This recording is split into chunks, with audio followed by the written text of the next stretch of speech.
बिस्मिल्लाहिर्रहमानिर्रहीम अस्सलाम वालेकुम। तालिब के साथ मैं हूँ जवेद मानम घल्लू और आप देख रहे हैं मेरा यूट्यूब चैनल तालिब। नाज़रीन, जंग की सियासत में इस वक्त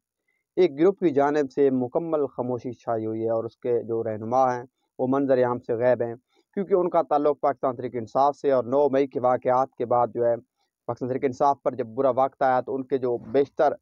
मरकज़ी रहनुमा थे, काफ़ी लोगों ने जो है पाकिस्तान तहरीक इंसाफ से जो है अलहदगी का ऐलान किया और बहुत सारे लोग ऐसे भी थे जिन्होंने सियासत को भी खैराबाद कहा। जंग में आपको बताएं कि अहम तरीन ख़ानदान साहबज़ादा ग्रुप जो कि सुल्तान उल आरिफ़ीन हज़रत सुल्तान बाहू के खानवादा हैं, साहबज़ादा महबूब सुल्तान साहब, साहबज़ादा अमीर सुल्तान साहब और उनका पूरा ग्रुप जो है पाकिस्तान तहरीक इंसाफ में बदस्तूर अभी तक मौजूद है और अभी तक ऐसी कोई इत्तलात नहीं आई कि उन्होंने जो है पार्टी चेंज की हो या सियासत से अलहदगी का ऐलान किया हो। आपको बताएं कि हर मुख्तलिफ जो लोग हमें मिलते हैं और हर जगह यही सवाल होता है कि साहबज़ादा ग्रुप जो है मुस्तकबिल में क्या लायामल अख्तियार करेगा। आपको बताएँ कि एक मीटिंग होती है साहबज़ादा अमीर सुल्तान साहब की रिहाइशगाह पर, जिसको मुख्तलिफ लोगों ने इफ्तिखार अहमद खान बलोच साहब के रिहाइशगाह पर बताया और बलोच इत्तेहाद और साहबज़ादा इत्तेहाद के हवाले से मीटिंग बताया, लेकिन ये ऐसी सूरत हाल नहीं थी। वहाँ पर जो है ब मु मुख्त बातें चली थी कि साहबज़ादा ग्रुप और बलोच ग्रुप जो है उसको मिलकर इलेक्शन लड़ना चाहिए। इस मौके पर जो है अहम तरीन शख्सियात ने जो है साहबज़ादा महबूब सुल्तान साहब को मशवरे दिए कि आप पाकिस्तान मुस्लिम लीग नून में चले जाएँ, इस तरीके इस्तेकाम पार्टी में चले जाएँ। लेकिन जो है उस मौके पर जो है साहबज़ादा महबूब सुल्तान साहब ने कहा कि उनको पाकिस्तान तहरीक इंसाफ की जानिब से वो जंग में एमएनए का इलेक्शन लड़ेंगे और उनका जो पूरा पैनल है बदस्तूर जैसा कि उन्होंने 2018 में इलेक्शन लड़ा था, वो तमाम हलकों पर उसी तरह उसी जो है जैसे पहले उम्मीदवार थे वही उम्मीदवार होंगे और पाकिस्तान तहरीक इंसाफ का टिकट उनके पास होगा।